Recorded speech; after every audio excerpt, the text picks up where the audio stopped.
Hello student, how are you? I hope you are keeping well and your study is going well. Due to COVID-19, we have to stay at home and also prepare our study syllabus for the preparation for the examination. So we are going to start the chapter 2nd, nutrition in plant, class 7th. You have learnt in chapter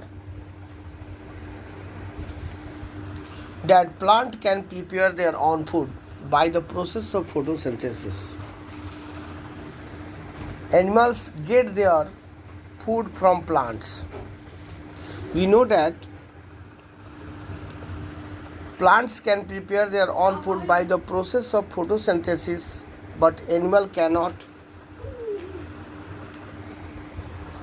In chapter 1 we have studied that plants is autotroph and animals are heterotroph.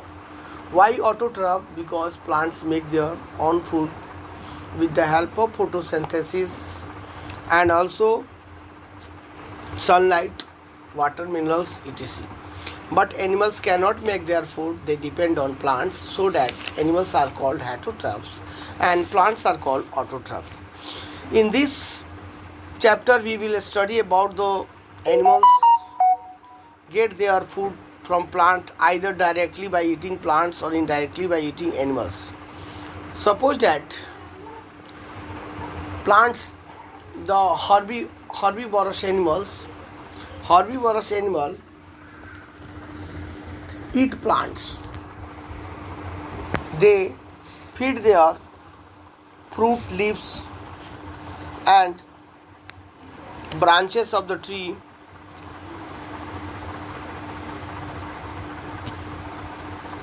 and also we depend on animals. If a goat can get grass from the plants and we will eat the meat of goat, then we also get a nutrient indirectly from the plants. So all animals and plants get food directly or indirectly through the plant, and food is important for the growth of our body. जैसा कि हम लोग जानते हैं कि सभी जीव जंतु किसी न किसी रूप में पेड़ पौधों से अपने भोजन को प्राप्त करते हैं, और कुछ ऐसे जीव हैं जैसे हम लोग हैं, कुछ ऐसे जीव जो मांसाहारी हैं, वो किसी न किसी रूप से शाकाहारी जंतुओं को खाकर अपने पेड़ पौधों से पोषक तत्वों को प्राप्त करते हैं, और कुछ ऐसे अन्न हैं, ग्रेन्स हैं जो हमें डायरेक्ट पौधों से प्राप्त होते हैं, सब्जियां पौधों से प्राप्त होते हैं. Animals nutrition include the nutrient requirement, mode of intake of food and it is utilization in the body. Animal nutrition include nutrient. जानवर जो अपना न्यूट्रिशन प्राप्त करते हैं वो उनके लेने का ढंग अलग अलग होता है, और वह अपने शरीर को सुव्यवस्थित करने के लिए, शरीर को ग्रोथ करने के लिए वह न्यूट्रिशन प्राप्त करते हैं. वह किसी न किसी फूड के रूप में या किसी न किसी फल, किसी न किसी रूप में लेते हैं. You have study in class 6 that food consist of many component. Try to recall and list them below. Yes, we have study. हम लोग ने 6 क्लास में पढ़ा था कि जीव जंतुओं को जो न्यूट्रिएंट मिलता है वो किसी न किसी कंपोनेंट के रूप में मिलता है, जैसे protein, carbohydrate, fats, etc. The component of food such as carbohydrate are the complex substance. Component food में जो कंपोनेंट में फूड जो है वह कार्बोहाइड्रेट है, वो काफ़ी जटिल सब्सटेंस है। These complex substance can not be utilise as such, so they broken down into simpler substance. यह जो सब्सटेंस कार्बोहाइड्रेट है वो काफ़ी जटिल होता है, और इसे तोड़ने के लिए यह हमारे शरीर में जब जाता है तो इसे छोटे छोटे तत्वों में बदलने के लिए, इसको तोड़ने के लिए the break down of complex component of food into simpler substance is called digestion. जब हम लोग कंपोनेंट ऑफ फूड, जितने भी कार्बोहाइड्रेट, प्रोटीन या किसी न किसी फूड के रूप में जब हम भोजन को अपने अंदर ग्रहण करते हैं तो उसे छोटे न छोटे टुकड़े में बदलकर उसे हमारे शरीर में, शरीर के सभी भागों में भेजने युक्त उसे पाचन किया जाता है, और इस प्रक्रिया को हम डाइजेशन कहते हैं। Digestion means the food which we break down into the simple substance is called digestion. Different way of taking food. जैसा कि हम लोग जानते हैं कि सभी जीव एक जैसे नहीं होते. All living beings are not same. Some living things are multicellular and some are unicellular. They have many ways for taking food, and the mode of taking food in the body varies in different organisms. Bees and hummingbirds suck the nectar of the plants. Here we are knowing about the different way of taking food. First one, the bee and hummingbird. You know the bee means मधुमक्खी होते हैं. इनके जो भोजन लेने का तरीका है, इनको अपने फूलों के रसों से अपना भोजन प्राप्त करते हैं. Infant of human and many others animals, किसी भी हमारे मनुष्य के बच्चे जो शिशु होते हैं, जो जन्मे बच्चे होते हैं, एंड मेनी अदर्स एनिमल, बहुत सारे जीवों के जो छोटे छोटे बच्चे होते हैं, उनके बछड़े होते हैं, वे भी अपने feed on the mother milk. Feed means पालन पोषण उनके माँ की दूधों से होता है. Snakes like python swallow the animals, और जो रेप्टाइल्स जीव होते हैं जैसे सांप, रेंगने वाले जीव होते हैं, उसमें पैथॉन जो होते हैं, जिसको कहते हैं हम लोग अजगर, वह जानवरों को डायरेक्ट सॉलो कर जाते हैं.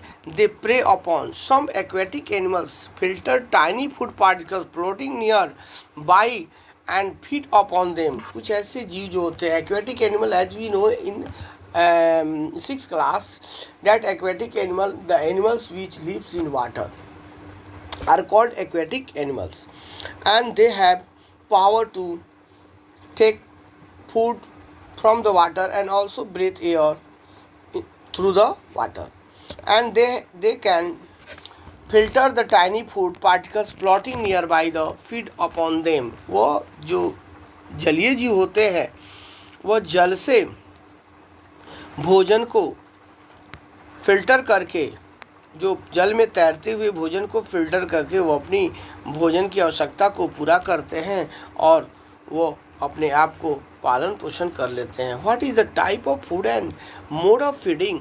जैसा कि हम लोग जानते हैं कि फूड लेने का टाइप और मोड क्या होता है. Of the following animals write down the observation in the given table. You may find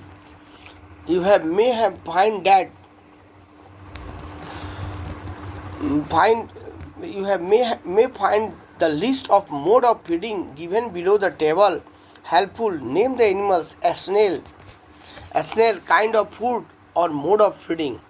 Ant, kind of food and mode of the feeding. Eagles, kind of food and mode of the feeding. A snail is also एक snail जो होता है, जिसको हम लोग कहते हैं घोंगा जो होता है, वो भी क्या करता है, तरल पदार्थों को ही लेकर ग्रहण करता है. चींटियाँ छोटे छोटे चीनी के टुकड़े को लेकर अपना भोजन पूरा करती है. ईगल जो होते हैं वह क्या करते हैं, चूहे को या छोटे पक्षियों को पकड़कर अपने भोजन का भोजन का प्राप्त करते हैं। और इसी में मॉस्कीटो जो होते हैं वह खून को चूसकर हमारे शरीर से, जानवरों के शरीर से खून को चूसकर अपना भोजन की पूर्ति करते हैं। बटरफ्लाई जो होते हैं फूलों के रसों के द्वारा अपना भोजन पूरा करते हैं। इसी प्रकार हाउस फ्लाई जो है जूठे भोजन के बचे अवशेषों पर रहकर अपने भोजन को पूरा करते हैं। और this type of everything says written here: scraping, chewing, siphoning, capturing and swallowing, sponging and sucking, etc. is the mode of taking food.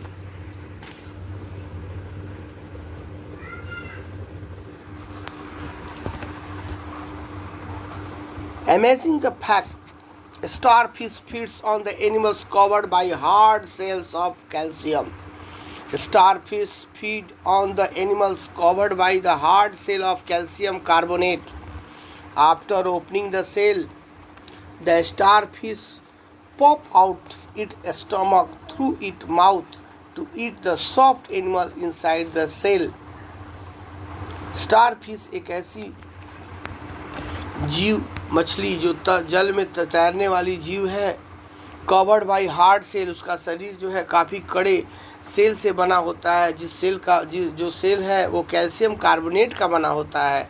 After opening the cell, उसका जो सेल खुलता है, the starfish pop out it stomach, अपने पेट के अथी को खोल देते हैं, थ्रू इट और mouth to eat soft animal inside, और उसी के द्वारा बहुत सारे जो लचीले जीव जंतु होते हैं वो अंदर चले जाते हैं।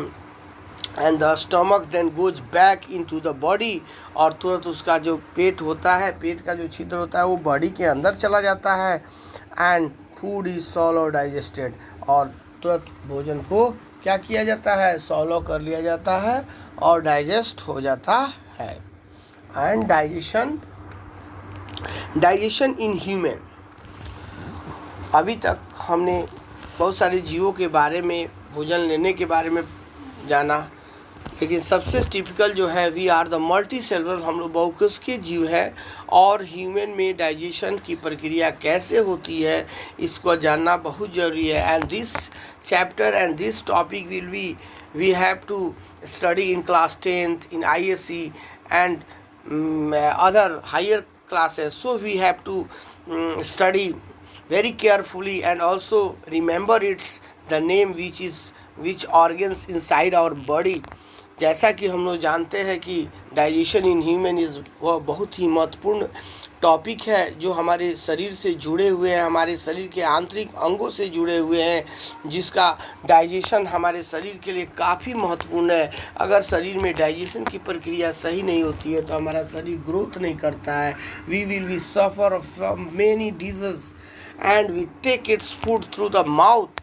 जैसा कि हम लोग जानते हैं कि आवर डाइजेशन की प्रक्रिया जो मुंह से ही शुरू होती है। Whatever we take food through the mouth digest and utilise, और हमारे मुंह से ही इसका डाइजेशन शुरू हो जाता है। The unused part of the food are defected. Have you ever wonder what happens so to the food inside the body? क्या होता है जब हमारे शरीर में फूड जाता है, और क्या होता है जो अनयूज्ड भोजन जो हमारे शरीर में बच जाता है उसका क्या होता है? Wonder what happens to the food inside the body. और जब हम भोजन करते हैं और भोजन हमारे शरीर में जाता है, शरीर में जाने के बाद भोजन जो पच जाता है उसका क्या होता है, जो बच जाता है उसका क्या होता है? The food passes through the continuous canal which begin at the buccal cavity and ends at the anus. जैसा कि हम जानते हैं कि हमारा भोजन जो है, फूड जो है, वह हमारे मुंह से होते हुए, बकल कैपेडी से होते हुए हमारे एनस यानी गुद्दा के द्वारा बाहर निकल जाता है। The canal can be divided into various compartment. The canal can be divided into various component. जैसा कि हम जानते हैं कि आवर डाइजेस्टिव कैनल जो होते हैं वो काफ़ी बहुत सारे वेरियस कंपोनेंट से बना होता है। First one is buccal cavity, second word is food pipe, or the second name of food pipe is esophagus। Esophagus is the name of, we know that the food pipe is known as esophagus. Food pipe का दूसरा नाम है oesophagus. और oesophagus क्या है? जब हम मुंह से अपने भोजन को, मुंह में बकल कैविटी में जब अपने मुंह के अंदर भोजन को चबाकर और जैसे ही उसको सॉलो करते हैं तो हमारे मुंह के बाद जो नली होती है जो स्टमक तक जाकर जुड़ी होती है उसी को हम फूड पाइप कहते हैं और ओसोफेगस के नाम से जाने जाते हैं. वह काफ़ी लचीला होता है. कभी कभी ऐसा भी होता है कि भोजन हमारे कभी बिना चबाए ही हमारे शरीर को जाता है तो उस समय वो लचीला होने के कारण भी वो हमारे पेट के अंदर चला जाता है. Third is stomach. स्टोमक एक आमाशय है जो हमारे भोजन, जो भोजन को ग्रहण करते हैं वो बक्कल कैविटी से होते हुए ओसोफेगस से होते हुए स्टमक में जाती है. और चौथा है स्मॉल इंटेस्टाइन, जो छोटी बात, नाम से स्मॉल इंटेस्टाइन है लेकिन वह लार्ज इंटेस्टाइन से बड़ी होती है.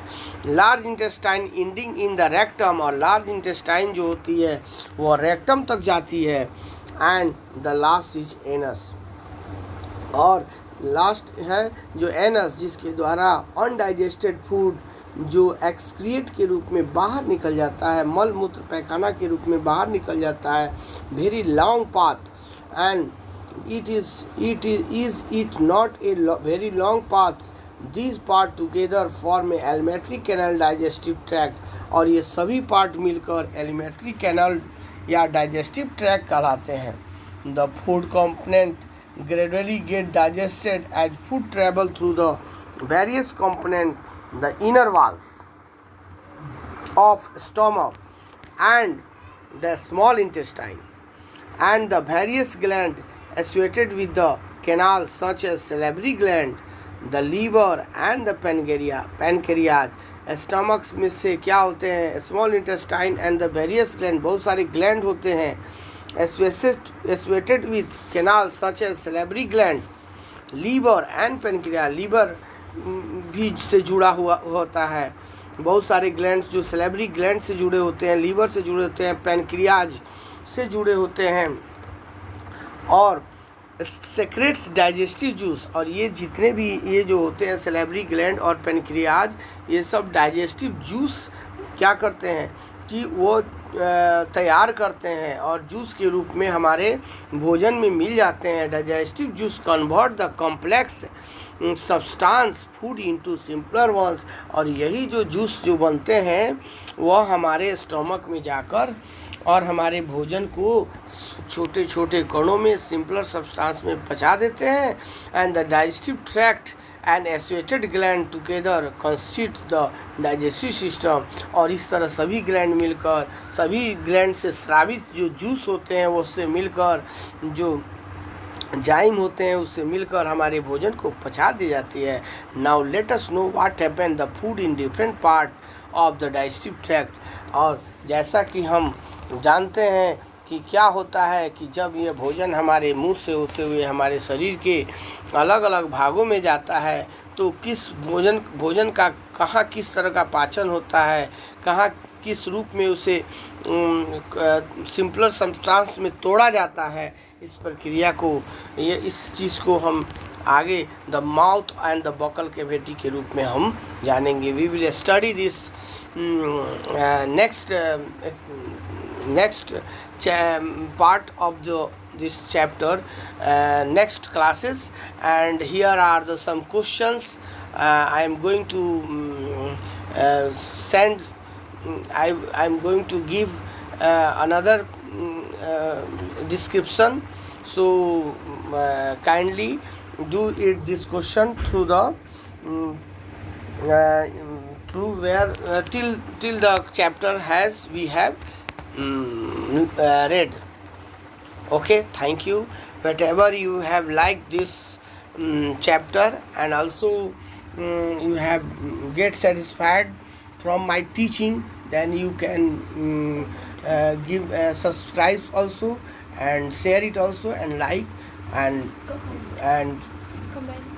comment. You will also comment on this study. So best of luck. Thank you. We will meet next classes. Okay.